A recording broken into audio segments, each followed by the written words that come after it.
Hello दोस्तों, आप लोगों का स्वागत है आपके अपने YouTube channel PK Pedagogy Classes में।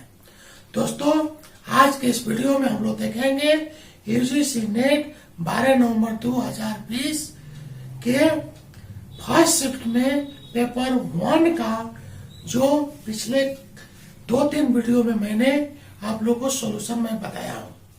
मेमोरी से लेकर के एनटीसी नेट के की द्वारा जारी आंसर की के द्वारा उससे भी मैं मिलान कराया था।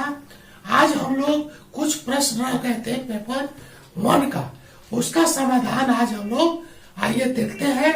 एक बार प्रश्न को देखने के पहले एक बार वीडियो को लाइक, शेयर तथा सब्सक्राइब करना नहीं भूलेंगे, अवश्य करेंगे। और जो इस चैनल पर नए हैं वे लाइक, सब्सक्राइब तथा बेल आइकन को, बेल बटन को प्रेस कर देंगे। तो आइए दोस्तों, हम देखते हैं आगे वाले प्रश्न। जो प्रश्न का हल नहीं हुआ है उन प्रश्नों का आज हल हम लोग देखेंगे। तो आइए देखते हैं। प्रश्न आया हुआ था, निम्नलिखित में से किस प्रमाण के संदर्भ में पूर्ववत और शेषवत का अंतर किया जाता है। प्रश्न है, निम्नलिखित में किस प्रमाण के संदर्भ में पूर्ववत और शेषवत का अंतर किया जाता है। तो 4 विकल्प दिया हुआ है, अनुमान, प्रत्यक्ष, उपमान और अभाव। तो मित्रों, समझने की बात है, पूर्ववत और शेषवत के बीच में हमको देखना है। तो इसमें हम लोग अनुमान लगाते हैं। अनुमान के आधार पर हम विकल्प को संदर्भ के बारे में पूर्ववत और शेषवत का अंतर करते हैं। आगे सेकंड प्रश्न है। सेकंड प्रश्न, निम्नलिखित में से शिक्षण को प्रभावित करने वाले कौन से प्रभावित कारक अनुदेशनात्मक सुविधाओं और वातावरण से संबंधित में। तो इसमें दिया गया है कि शिक्षण को प्रभावित करता है। शिक्षण को प्रभावित करने के लिए कौन कौन से वातावरण में अनुदेशात्मक सुविधाओं के बारे में बताना है और वातावरण से। पहला दिया हुआ है, शिक्षक द्वारा प्रशंसा और प्रोत्साहन, प्रयोग हेतु पाठ्य पुस्तकों या पाठ्य सामग्रियों की अनुपलब्धता। थर्ड है, अंतःक्रियात्मक प्रक्रियाओं में पहल पर। चौथा है, अत्यधिक योग शिक्षकों की कमी, स्मार्ट क्लासेस की उपलब्धता। ये 5 विकल्प दिया हुआ है, 5 में से 4 का चयन इस प्रकार से। फर्स्ट में 1, 2, 3 यानी शिक्षक द्वारा प्रशंसा प्रोत्साहन। सेकंड है अंतर उपयोग है तो पाठ्य पुस्तक या पाठ्य सामग्रियों। और थर्ड है अंतःक्रियात्मक। सेकंड है थर्ड अंतःक्रियात्मक प्रक्रियाओं में पहल परक प्रतिमान, उपयोग हेतु पाठ्य पुस्तकों तथा।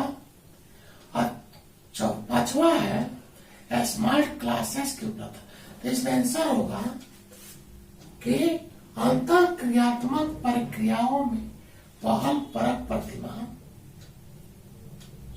और सेकंड इसमें, पहले इसमें सेकंड उपयोग हेतु पाठ्य पुस्तकों और पाठ्य सामग्रियों की अनुपलब्धता, यानी जो प्रभावित करने के लिए है उपयोग हेतु पाठ्य पुस्तक या पाठ्य सामग्री उपलब्ध है कि नहीं, अनुपलब्धता भी प्रभावित करता है। सेकंड इसका बता रहा है, थर्ड जो है अंतःक्रियात्मक क्रियाओं में पहल प्रतिमान, यानी इंटर शिक्षक और टीचर के बीच में जो अंतःक्रियात्मक इंटरएक्टिव रिलेशन जो होता है, ये प्रभाव है।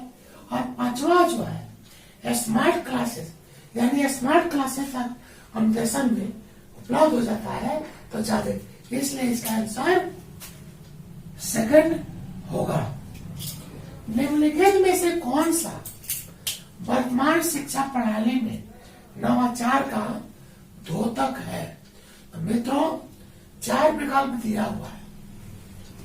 समष्टिकरण प्रणाली, परियोजना आधारित मूल्यांकन प्रणाली, विकल्प आधारित क्रेडिट प्रणाली, उद्देश्य आधारित। तो इसमें समझने की बात है, वर्तमान शिक्षा प्रणाली में नवाचार यानी जिसमें नए नए प्रयोगों, नए नए स्थापित किया जाए। तो नवाचार करने के लिए हमको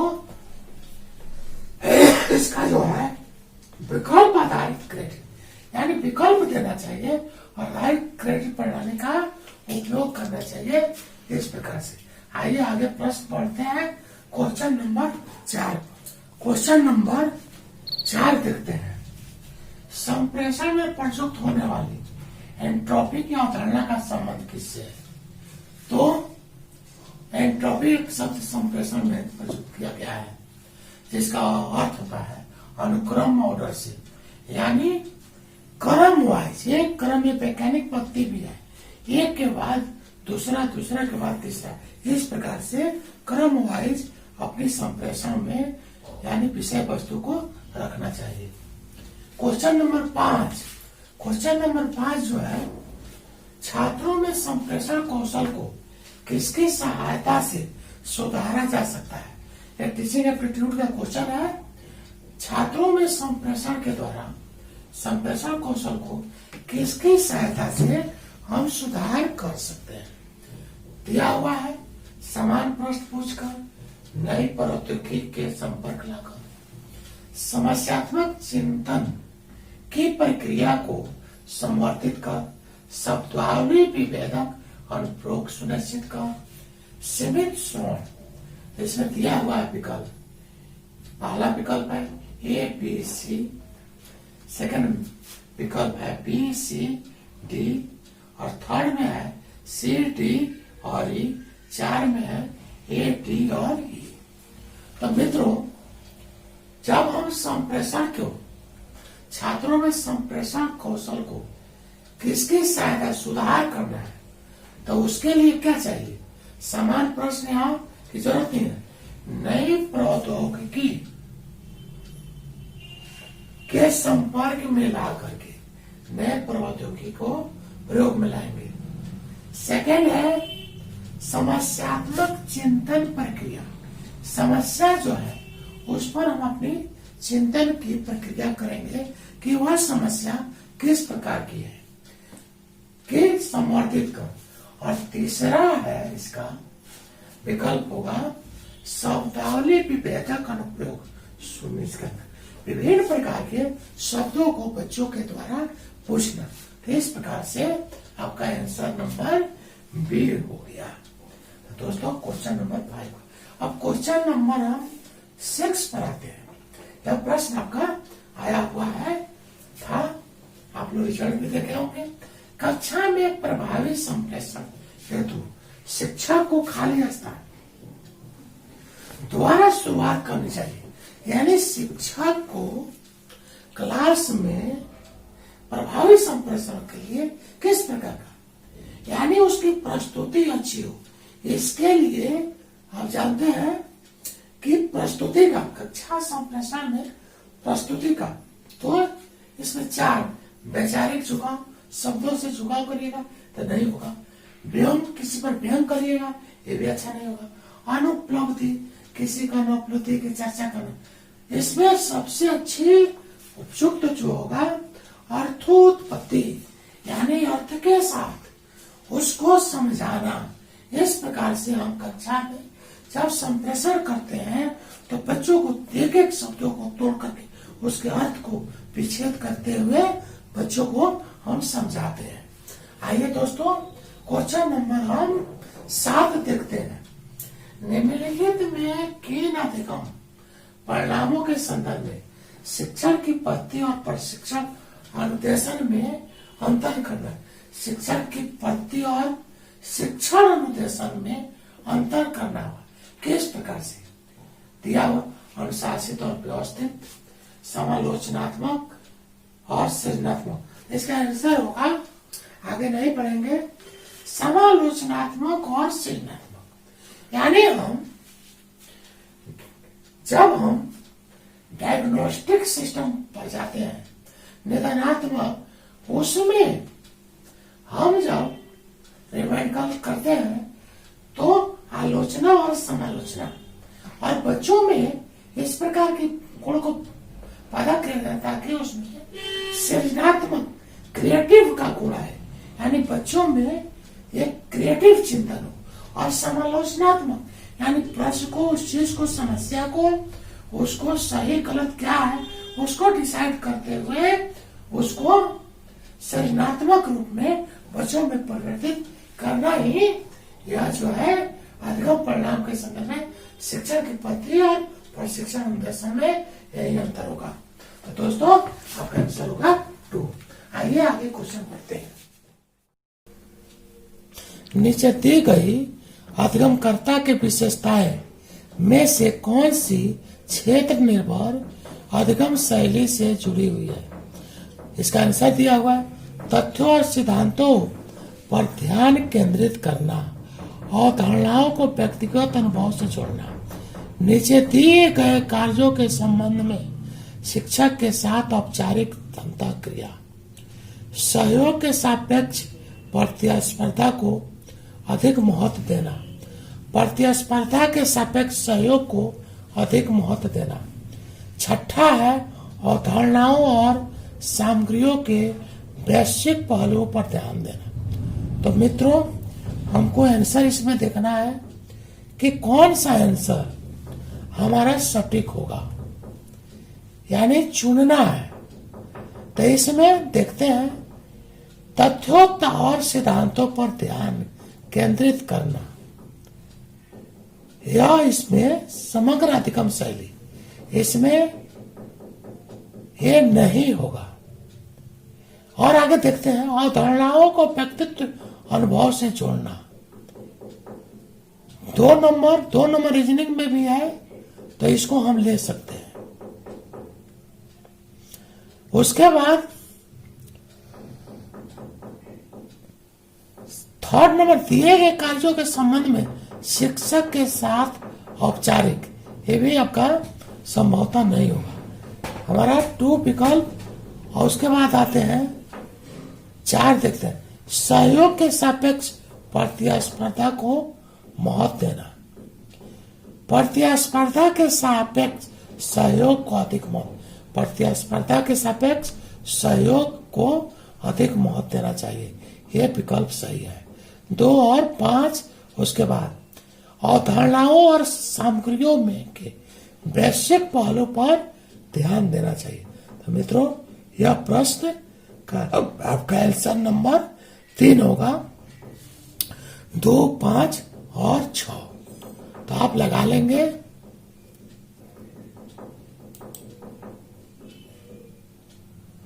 इसमें हमारा ये हमारा आंसर होगा।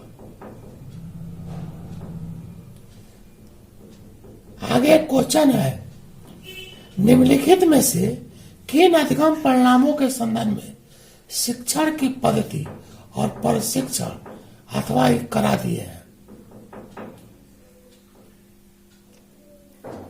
यह भी आपका DI भी करा दिया है डाटा से संबंधित पिछले वीडियो में। आइए मित्रों क्वेश्चन नंबर आगे 9 और आपके सीरीज में आया था 31। निम्नलिखित सूची में से ठोस अपशिष्ट के स्रोतों की पहचान कीजिए, यानी ठोस और अपशिष्ट जानते हैं, अपशिष्ट माने कूड़ा कचरा। तो स्रोतों की पहचान कीजिए। तो आवासीय क्षेत्र में कूड़ा करकट आदि मिलता है। सेकंड है कृषि क्षेत्र, ये महासागर संस्थानिक क्षेत्र, संस्थानों में भी आपको मिलता है। तो आवासीय क्षेत्र, संस्थानिक क्षेत्र और कृषि क्षेत्र। तो यह विकल्प किस में है? 1, 3rd और 4th, यानी आंसर नंबर इसका हो जाएगा 4 नंबर।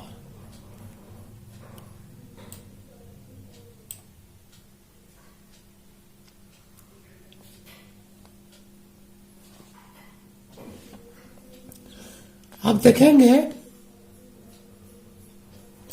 गैर परंपरागत अधिगम कार्यक्रमों की पहचान कीजिए। गैर परंपरागत यानी परंपरागत नहीं हो, यानी परंपरागत ट्रेडिशनल हो गया, यानी हमारे पूर्वजों द्वारा जो आ रहा है पीढ़ी दर पीढ़ी, तो और गैर परंपरागत यानी कि आधुनिक।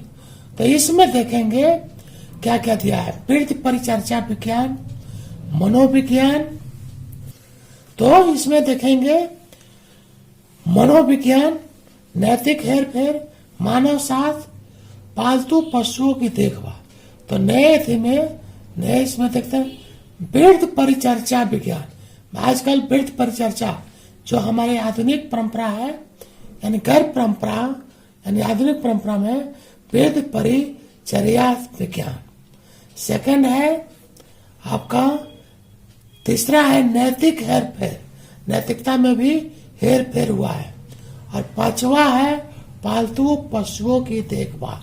तो इस तरह से आंसर आपका 4 हो जाएगा, यानी विकल्प हमारा 4 आगे। प्लास्टर नामांकित में किसके द्वारा ठीक तरह से वर्णित किया जाता है? प्लास्टर नामांकित में किसके द्वारा ठीक तरह से वर्णित किया जाता है? तो दिया हुआ है अच्छी गुणवत्ता के ग्राफिक्स प्रदान करने वाली इनपुट डिवाइस, ड्राइंग ग्राफिक्स प्रदान करने वाली आउटपुट डिवाइस, अच्छी गुणवत्ता वाले ग्राफिक्स के संग्रहण के लिए तेज संग्रहण डिवाइस, इनपुट के साथ आउटपुट लेने के लिए। तो इसमें हमको कोई भी प्लास्टर नामांकित करना है, नामांकित माने चित्र देना है, तो इसके लिए ड्राइंग और ग्राफिक्स प्रदान करने वाली आउटपुट डिवाइस हमको आंसर नंबर 2 होगा। आइए अगला क्वेश्चन देखते हैं। हिनाइन के विशिष्ट अध्ययन के लिए प्रसिद्ध भारतीय, हिनाइन के विशिष्ट अध्ययन के लिए प्रसिद्ध प्राचीन भारतीय विश्वविद्यालय कौन था? तो इसमें नादिया विश्वविद्यालय, नालंदा विश्वविद्यालय, बल्लभी विश्वविद्यालय, विक्रमशिला। तो इसका आंसर होगा बल्लभी विश्वविद्यालय। अब आइए हम क्वेश्चन नंबर आगे देखते हैं। क्वेश्चन नंबर 35, ऐसे मेरा प्रश्न हो जाएगा 11 या 12 नंबर। मूल शिक्षा के संदर्भ में निम्नलिखित में से किस प्रक्रम को अपेक्षाकृत उन्नत चरण माना जाएगा? उन्नत चरण। मूल शिक्षा के संदर्भ में निम्नलिखित में से किस प्रक्रम को उन्नत माना जाएगा? इसमें अनुकरण के माध्यम से मूल संकलन, अभियांत्रिक मूल्यांकन के माध्यम से मूल निर्धारण, जानकारी के माध्यम से मूल वर्गीकरण, एकीकरण के माध्यम से मूल, यानी यूजीसी नेट के की आंसर के अनुसार यह आपका एकीकरण के माध्यम से मूल संकलन। लेकिन मुझे थोड़ा सा इसमें संदेह है, फाइनल एलटीसी का आएगा तो उस पर देखा जाएगा आंसर पर। आइए 36 नंबर क्वेश्चन देखते हैं। वाष्पशील जैविक VOC के बारे में निम्नलिखित में से कौन से कथन सही है? वाष्पशील जैविक VOC के बारे में निम्नलिखित में से कौन सा कथन सही है? इनकी वजह से अम्लीय वर्षा होती है, इनकी वजह से कैंसर हो सकता है, प्रकाश रासायनिक धूम कुआरा स्मॉग के निर्माण के लिए महत्वपूर्ण भूमिका निभा। तो दोस्तों ये आंसर दिया हुआ है 1 और 2, 2 और 3, 1 और 3 और 1, 2, 3। यह आंसर होगा इसका।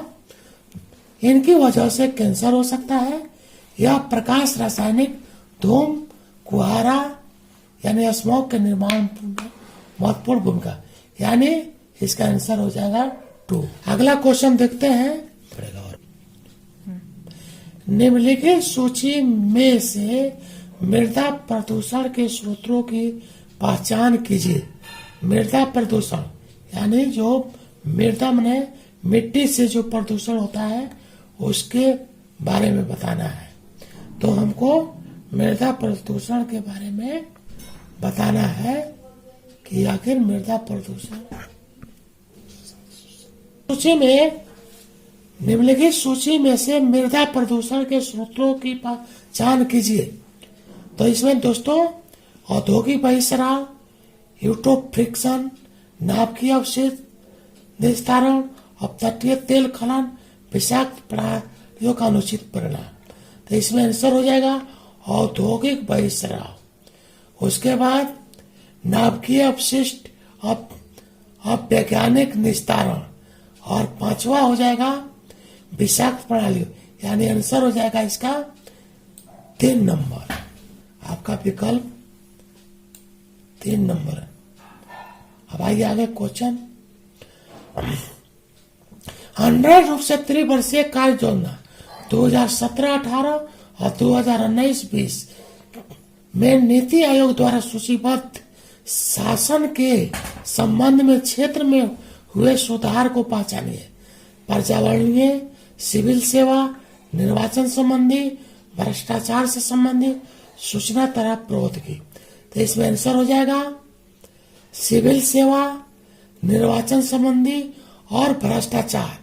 2, 3 और 4 विकल्प, 2, 3 और 4, इसका आंसर हो जाएगा 2 नंबर। निम्नलिखित कौन सा पेरिस समझौता का मुख्य उद्देश्य था? इस प्रश्न को मैं पहले कर चुका हूं। ई कॉमर्स में निम्नलिखित में किसका क्रय विक्रय शामिल है? ई कॉमर्स में निम्नलिखित में किसका क्रय विक्रय शामिल है? अंतर्राष्ट्रीय वस्तुएं, इलेक्ट्रॉनिक वस्तुएं, कंप्यूटर से संबंधित उत्पाद, इंटरनेट पर उत्पाद एवं सेवाएं। इसका आंसर होगा 4। इसका भी करा दिया हूं मैं। टेराबाइट, पेटाबाइट, एक्साबाइट, जेटाबाइट भंडारण इकाइयों के आकार के संदर्भ में निम्नलिखित में से कौन सा सही है? तो इसका आंसर हो जाएगा 1, टेराबाइट, पेटाबाइट, एक्साबाइट, जेटाबाइट। इसके बाद अभी कथन ए और आर दिया हुआ है नामक 2 कथन नीचे दिए। इंटरनेट किसी संगठन के भीतर परिकल्पक संसाधन और सूचना को साझा करने के लिए एक निजी नेटवर्क है। इंट्रानेट और इंटरनेट का निजी संगठन। इसमें विकल्प दिया हुआ है। कथन ए और तर्क आर नामक 2 कथन दिए गए। बताना है कि उपरोक्त में से कौन सा सही आपका है। तो इस प्रकार से आपको बताना है। तो आप देखेंगे ए और आर दोनों सही है या ए और आर दोनों सही है, परंतु आर एक ही सही व्याख्या नहीं करता है। अगला क्वेश्चन है, निम्नलिखित में से कौन सा उपकरण प्रयोक्ता के दस्तावेज को कॉपी करने एवं इसे कंप्यूटर के इलेक्ट्रॉनिक रूप में सुरक्षित करने की अनुमति देता है? निम्नलिखित में से कौन से उपकरण प्रयोक्ताओं को दस्तावेज की कॉपी करने एवं इसे कंप्यूटर में इलेक्ट्रॉनिक रूप से सुरक्षित, तो spammer, scanner, printer, planter. Scanner जो है डाटा को कॉपी करने और उसको सुरक्षित करने के लिए होता है। इसमें दिया हुआ है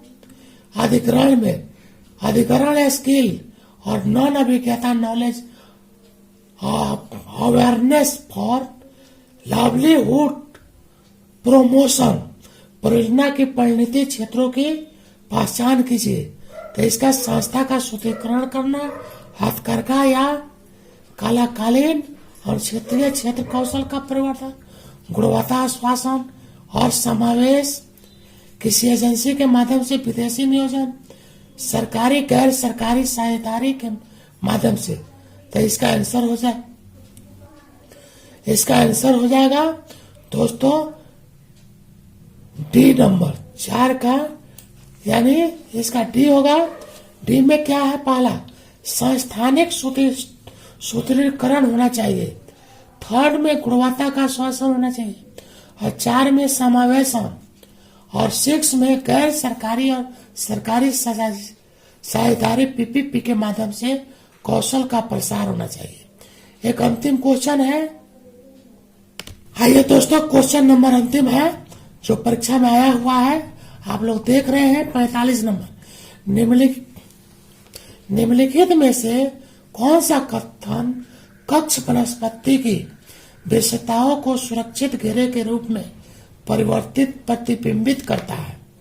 कक्ष वनस्पति वाले वृक्ष लंबे और